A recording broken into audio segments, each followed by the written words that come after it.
Before we get started, I have a quick favor. I've been self-funding the Finding Genius podcast for 5 years now. I've done over 3,000 episodes. And as you can see on YouTube, we're up over 1 million views on the channel, which is fantastic. The next thing I really want to push on is to get up to 10,000 subscribers. Because once we do, we'll be able to put a donate button and we'll be able to solicit donations to help keep the podcast running and to also get the Finding Genius Foundation moving along. We have a big project studying anxiety, depression, and PTSD and working on a product to help people overcome these problems because I've seen them explode recently after the last 2 years of the whole virus situation. So if you would, please subscribe to the podcast. That would help us tremendously. Give us a thumbs up and check in the description for Buy Me a Coffee. It's about $5. If you could buy me a coffee, I'd really appreciate it. It would help keep the channel going, and I love coffee. Thank you. Forget frequently asked questions. Common sense, common knowledge, or Google. How about advice from a real genius? 95% of people in any profession are good enough to be qualified and licensed. 5% go above and beyond. They become very good at what they do, but only 0.1% are real geniuses. Richard Jacobs has made it his life's mission to find them for you. He hunts down and interviews geniuses in every field: sleep science, cancer, stem cells, ketogenic diets, and more. Here come the geniuses. This is the Finding Genius Podcast with Richard Jacobs. Hello, this is Richard Jacobs with the Finding Genius podcast, now part of the Finding Genius Foundation. So my guest today is Kyle Mitchell. He's a Tedx speaker. He's an author and founder of Social Anxiety Kyle. We're going to talk about social anxiety in teens, which I have direct experience seeing many families with teens, including mine periodically. So I think this is going to be a very, very important topic, and I think it's much more pervasive than perhaps people can imagine. So welcome, Kyle. Thank you. Thank you for having me. Yeah. Well, tell me a bit about your background and how you got to speak on this topic. Yeah, absolutely. It's a little bit of a long story because it pretty much involves my whole life. But how I kind of got onto, speaking about this is because I simply struggled with this mightily my whole life, especially in high school. And so once I, got out of high school and started getting into college, I started, working on myself and trying to find ways to get to a point in my life where social anxiety wasn't controlling everything that I did. Once I finally got to that point, I was like, I want to be the person that I wish I had in high school. So that's what really got me started into going around speaking at middle and high schools across the country and just helping teen students out that are, struggling with this. And kind of like you said in your introduction, it's much more prevalent than most people think, much more anxiety than you could probably ever imagine that's going on with students today. So it's a good time for me to be doing this. Yeah. Sorry. What has been your interaction with, what gave you this perspective that there's so much anxiety, working with teens or, what is it specifically? I mean, to be honest, I didn't know there was so much until I actually got into, I knew there was some for sure, but I didn't know there was so much until I started getting into the schools and talking and working with the students, and it blew me away. I was like, oh, this is much higher than I even thought. What are some, maybe initial stories that, like punched you in the face when you first started interacting with this, like that shocked you or made you think, oh man, I didn't realize this was like this?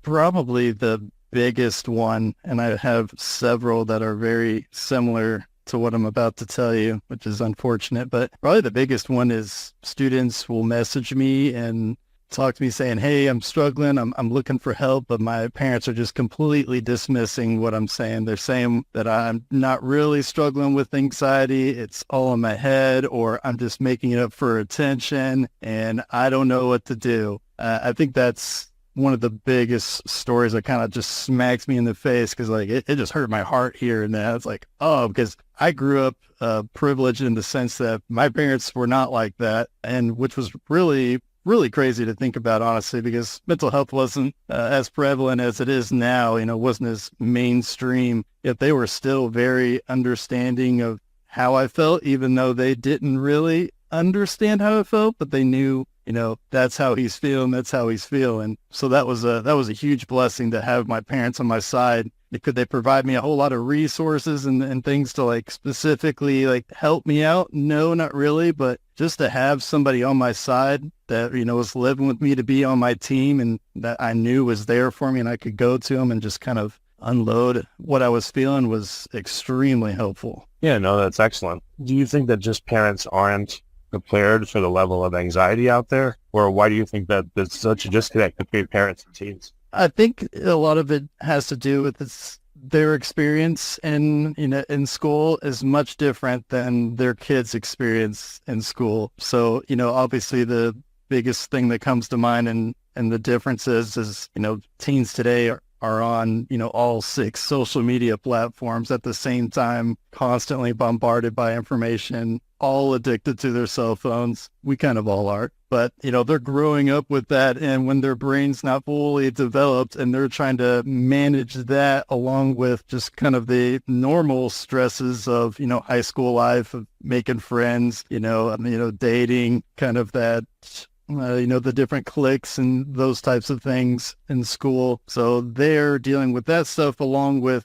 everything online, and just what I like to say, they're just overloaded with information. I mean, we all are overloaded with information with cell phones, but like I said, they're dealing with it and at a time where they're growing up with it. And like I said, before their brains even fully developed, they're taking all this on. So what is your role now? Are you trying to develop programs to help people deal with anxiety, or what, how are you taking part in helping the situation? Yeah, so I started just speaking to students, just doing kind of assemblies, but I just recently built and started a program called the Stand Project, which is a little bit more involved and not just me speaking, but I'm allowed to work kind of in person with the students doing some things that I talk about.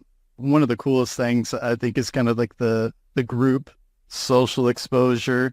So I talk a lot about, for social anxiety, doing some baby step uncomfortable challenges, but that's pretty daunting to take on, to go outside your comfort zone, even if it is in a small way, to go out and do this on your own. So that's one of the things that I've implemented in the program, so we can kind of do it in a safe group setting. So there's not so much pressure. We're all kind of on the same page in this small group. What do you mean? Like, what kind of activities? Yeah, so I haven't actually, like I said, it's brand new. So it's going to be starting in the upcoming school year, but some just kind of small activities. One I kind of quote unquote stole from my speech class in college because I thought it was really cool and was really helpful to me. But I remember in that class, our professor always told us, he always had us get up in front of everybody and speak for 60 seconds. He would just give us a random topic, and we wouldn't be able to prepare. We would just go up there and just do 60 seconds. And, some people would just kind of get up there and talk for a little bit, kind of have some pauses, and that was fun. But it was all just like getting those reps in and just getting you used to like speaking up in front of, a small group of people. So that's like one of the activities that we will do, is just kind of like small exposure in a social setting. I love that one, especially because, in school you have to do some public speaking in front of your classmates. And that's one of the things that probably 95% of the students are just terrified of doing, not comfortable. So it's a really good way to show like you can do this. Yeah, it feels uncomfortable, but also listen to your body and look how you feel after doing it. Because even if you didn't go the exact way you wanted, it doesn't even matter. It's all just about taking the effort and going outside your comfort zone and doing the thing. There's an organization called Toastmasters for people that want to learn how to speak. It's been around for decades. It's a small group, and they have people, learn public speaking, and they're very congratulatory, and they have, rules to encourage everyone. And, you might want to look at that organization to give you ideas on how to make it more effective, like right out of the gate, and maybe attend a meeting or two. But it's supposed to be really excellent. Yeah, I've heard of it before. I've never actually done it, but yeah, I'll definitely have to check that out a little bit more. Well, what other programs are you contemplating for the students? That's the main program that I'm working on right now. It also, we do some kind of more intensive workshops that are a little bit more focused on, one of the particular things that I'm talking about, whether we're talking about building self-love, self-confidence, or just talking about strategies on, what you should do when it comes to going outside your comfort zone. What does that baby step uncomfortable challenge look like for you? I guess for me, it looks a lot different than what my challenges were, 10 years ago. Because that's the beauty of it. You're your comfort zone kind of grows. So you start to go a little bit further and a little bit further. And for me, that became addictive, because when I started to like feel that growth that I got from that and realize like, oh, I'm safe in this situation. Like anxiety doesn't need to come out for me anymore. So I can just go and I can raise my hand in class and I'm not feeling anxious about it anymore. And so I just continued doing on those type of challenges. And like I said, I started to get kind of addicted to it. And it's always scary at first, but it's always worth it every time. Well, I haven't been in school in 25 years, and that was college. What is it like now in high schools and colleges? Like, does no one speak? Is it the teacher because they're too anxious, or how has it changed in your observation? I'm not in school anymore either. It's been about 10 years or almost 10 years. But I mean, for me, like the biggest thing from like high school to college was when you got into college, they actually kind of graded you on, participating in class, which was a big shift for me, because I was like, I spent my entire life trying not to answer questions, and now I have to in order to be able to get this 10% or 15% of my grade. And that was actually one of the first challenges I ever did, was to just raise my hand one time in every class and just ask or answer a question. And so, yeah, I just started doing that. After doing that for a while, that's when I started to feel the results of it. And I just kept continuing on to do stuff like that. Well, I remember in high school, my biology teacher had us pair up with another student, and we had to teach one class on, the brain or the leg or whatever it was. And I remember doing that with, a friend of mine, and looking out on the audience of kids, and, no one says a word, and they're just kind of like looking at you with, unhappy expressions. It's like very intimidating. But it taught me, oh, wow, the teacher, it's not easy to do that, So that may be too confronting for people, but it's another exercise that we did.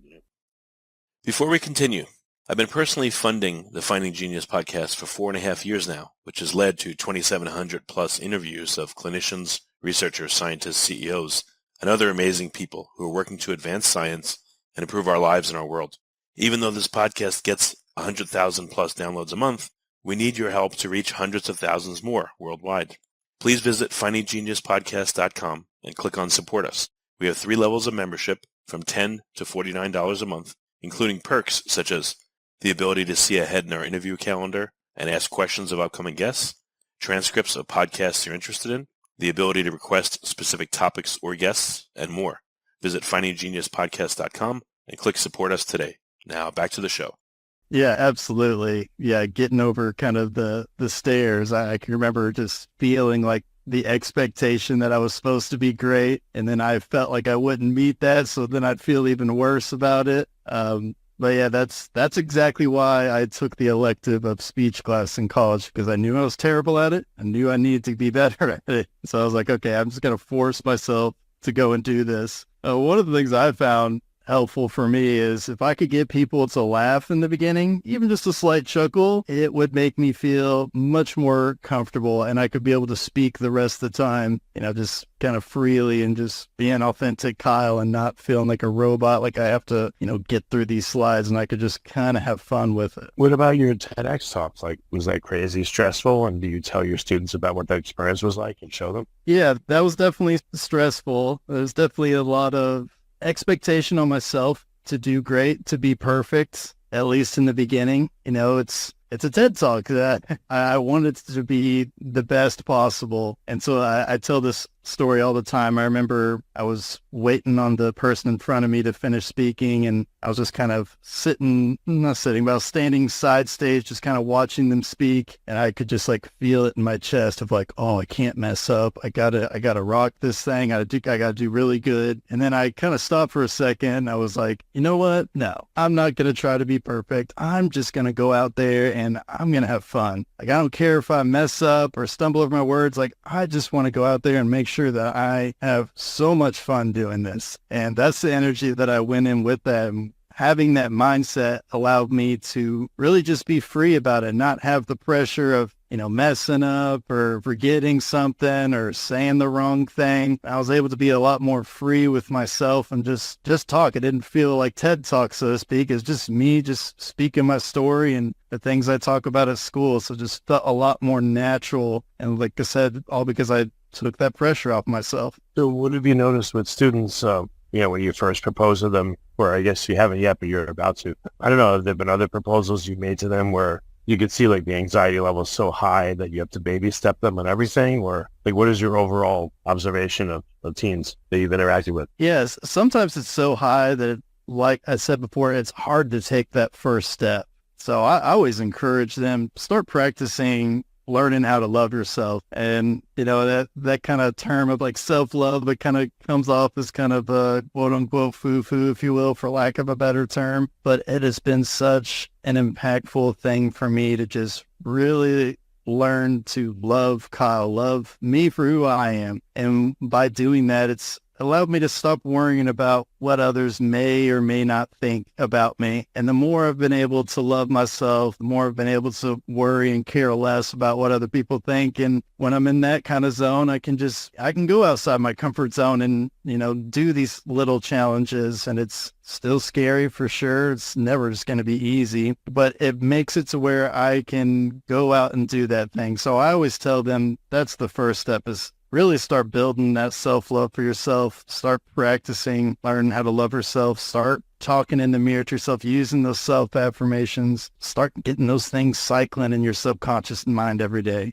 Because we all have thoughts kind of cycling in our subconscious mind as we just kind of walk around. We may or may not notice that we even do it. And a lot of people have some negative things that are just kind of going on in the back burner of your mind. Just, I'm not good enough. I'm not good at talking to people. I'll never be a good public speaker, X, Y, Z. And that stuff just runs in your mind. And what self-affirmations helps people do, and has helped me do, is I start to program what I want to run in the back of my mind. So I'm speaking, I am good enough. I am a good speaker. I am good at talking to people. I'm great at networking. And so now I got those thoughts that are running in the background of my brain. And so it's been able to help a lot for me to be able to build that self-love for myself and not have those constant, cycling negative thoughts running in my mind. Yeah, but instead of saying I'm a good speaker, why not say, I practiced 10 hours a week for the past month. So I've spent 40 hours practicing, so I'm very prepared, and therefore I'm going to do a good job.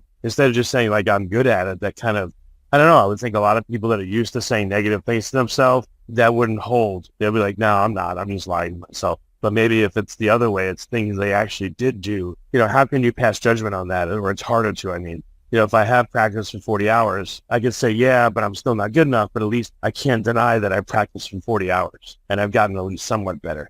Yeah, absolutely. That's a good point, right? You can't go in the mirror and say, I'm going to be an NBA player next year. If you're not even practicing, if you're not even playing basketball. Yes, you do absolutely have to put in the work. And like you said, I can't just go up to the mirror and say, I'm a good public speaker and just straight up lie to myself if I'm not actually putting in the work to it. And if you are putting in the work to become a better speaker, if we're just staying on that example, it can still feel kind of daunting to yourself, even if you have put in, let's say, 10 hours every week. It's just like, I feel like I'm still not very good. It's like, okay, I'm working to be a better speaker. I'm getting better every single day because I am practicing. I am putting in the work to do it. I'm better than I was a month ago. So yeah, that is a very good point. Thank you. Okay. Are you at the point where you've tried different things with the students and seen that some work better than the others? Or is it all this so new that you're not at that point yet? I think it's more of presenting the ideas that clicks well for them. So that's kind of the stage I'm at, is how can I present this in the best way to where it clicks, and because I know it'll work if they can put it into practice, but how can I get it to click in their head and get them bought into the idea? I think that's the biggest challenge. And you got to think about how to speak differently to students.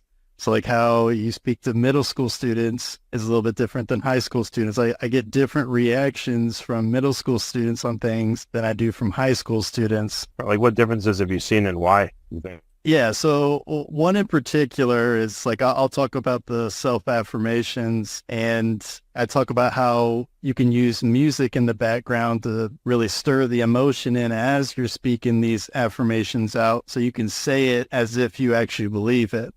because it's one thing to say I'm amazing, but it's another thing to say it like you actually mean it. Like, like I'm amazing. So I'll have music in the background. I'll show them the difference between the two of just me just saying it and then me kind of doing it on, live on stage as if I'm just sitting or standing in front of my bathroom mirror, speaking it with the music on and kind of, getting hyped about it. High school students, they love it. That clicks with them. They cheer every time. Middle school students, kind of like we were talking about earlier, they kind of look at you with this weird stare when you do that. So it's just finding different ways for it to click with them and finding different examples for them, for it to make sense and for it to click. And that's one of the ones recently that I've kind of figured out, like, okay, high school students respond really good to every time with this, but I need to present it in a different way to the middle school students and find something that really clicks for them. Well, what have you noticed about self-image and anxiety as kids, go from middle school to high school? I guess it's kind of different. I mean, Do you think it just linearly goes up? Or do you think even early on, maybe 14, 15-year-olds are able to, gain a measure of control or assertiveness where they don't keep getting more and more anxious? Like, where do you see this phenomena peaks? Or it doesn't seem to be like that? It just, some younger or more so, some older or more so. Is there any pattern? I don't know how much of a pattern there is. I think I've never got to see, students go out from middle to high school, right? But I think as they become high school students, they start to develop that self-image a little bit more, sometimes in a really good way, and they start to feel more confident about themselves and feel a little bit better. And then sometimes it's not so much in that way, and it's kind of on the opposite end, and they kind of feel even more lost than they were when they were in middle school. So I wouldn't say there's like a super specific pattern that I've really noticed, but it's just a little bit of everything across the board. Okay, yeah, I was just wondering again if it just continues, but you haven't seen. What about in boys versus girls? Is there a big difference in different ethnicities, cultures? Like, what do you see as the difference amongst your students? Yeah, there's definitely a big difference between the males and females for sure. Females are a lot more receptive to the message, I guess you could say, and doing these things just because females in general talk to each other more about their emotions, how they're feeling, while us males, and myself included, a lot of times is kind of bottle that stuff up. We don't necessarily share. I'm not speaking for all males, but a lot of males don't necessarily share with, their friends how they're feeling, or if they're, feeling sad that day, or feeling depressed, anxious, whatever it may be. Whereas I've noticed that the females definitely are a lot more comfortable doing that type of thing. So that's definitely been a big focus of mine, is to really find ways to get males more on board and really specifically just to be more open and talking with their friends. I think that's such a big help, instead of just trying to tackle it all by yourself. I'm not saying you should start like group therapy with your friends and everybody go around and, share their most vulnerable moments. But man, just talking about the simplest of things, my grandmother passed last week, and I'm just feeling kind of sad about it, and just be able to share little things about what's going on with you in your life, even if they can't provide you the answers, just being able to share that with your friends is really helpful. So that's something that I've been thinking and focusing on a lot. Is there a baseline level of anxiety that's different in boys versus girls, or are they anxious about different things? It's hard to say, because I think just the girls are more open to admit it, right? The boys aren't as much so to, admitting that, I feel anxious, because it's kind of seen as like this weakness, or, you're as they like to say, you're a beta male if you feel that type of way, that's a weakness. And so I think it's pretty similar. Girls might have slightly higher anxiety rates.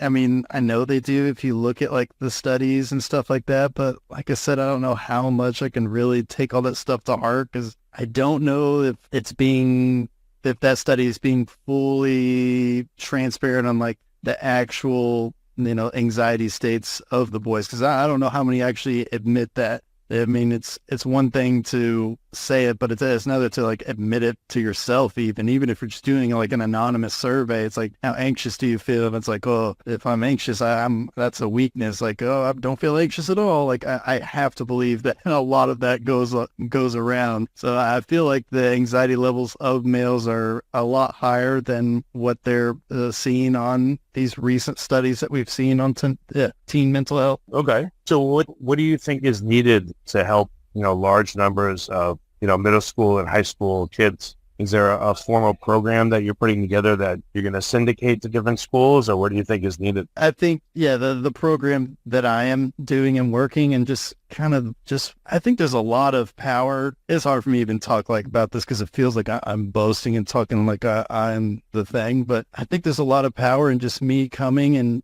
and sharing and being vulnerable with the students about my most, difficult times in my life in high school. And just sharing that and showing that I'm not ashamed of that. I find that as a strength that I can do that. I say it all the time. Vulnerability is a superpower, because if you can be vulnerable and you can open up about your past struggles, I've owned that stuff. I've owned it. So it's like, it can't hurt me anymore. And so I've been able to own it. I'm trying to share with the students, especially the male students, that even if you are going through a hard time, even if you are feeling anxious or sad or whatever it may be, you can work through that stuff. You can own it and move forward and not be like, oh, I'm kind of ashamed that I ever felt like that. But for me, it's like, oh, I am like so proud of myself that I was able to go through that and then come on the other side and doing what I'm doing now, whether that's you like speaking to other students or just, accomplishing whatever goals you're trying to go for in life. So I think that's a big thing and I'm not saying like not just me, but just anybody who can relate to the students and show that,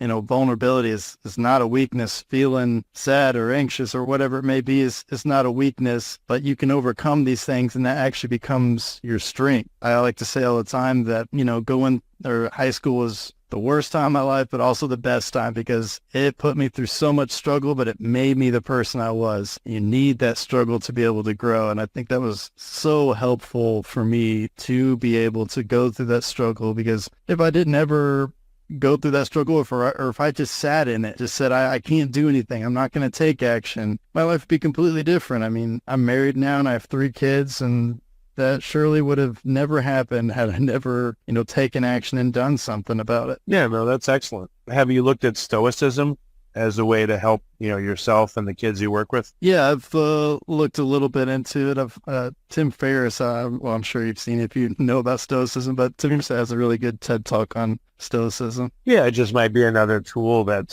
you can bring to bear to help the students and everything. So that's why I mentioned it. Okay. Well, very good. What do you see as the future of your endeavors? Like, what do you hope to, or what do you intend to accomplish in the next, couple of years here with your work? Where's it going? Well, my goal is to help 1 million teens go from socially anxious to socially confident. I really just want to help students find that power while they're young and while they're still in school, to feel good about themselves, feel confident. So you can start to get these skills and start putting them into practice early. It's going to be so much easier in life than trying to do that while you're, past high school and you're in college or you're working full time now. It's hard. I want to say it's hard to find time, but it is a little bit more difficult to start to, work on yourself, where if you can start this stuff early in life, it's so helpful as you're moving forward. And that's something that I try to teach my kids and instill in them, is to start really, working on yourself and understanding why you feel how you feel, and developing different practices, practicing meditation and gratitude and all that good stuff to really train your brain to prepare yourself for the rest of your life. Okay, very good. Where can people find your TED Talk? What can they put into YouTube? And then where can they track your progress and see what you're doing and get involved? Yeah, you can find my TED Talk on YouTube. Just type in social anxiety Kyle Mitchell. It'll be one of the first ones. And then if you want to check on everything that I'm doing, I'm pretty much on all the social medias at social anxiety Kyle. Okay, very good. Well, Kyle, thanks so much for coming on the podcast. I appreciate it. Yeah, thank you for having me. If you like this podcast, please click the link in the description to subscribe and review us on iTunes. You've been listening to the Finding Genius podcast with Richard Jacobs. If you like what you hear, be sure to review and subscribe to the Finding Genius podcast on iTunes or wherever you listen to podcasts. And want to be smarter than everybody else? Become a premium member at findinggeniuspodcast.com. This podcast is for information only. No advice of any kind is being given. Any action you take or don't take as a result of listening is your sole responsibility. Consult professionals when advice is needed.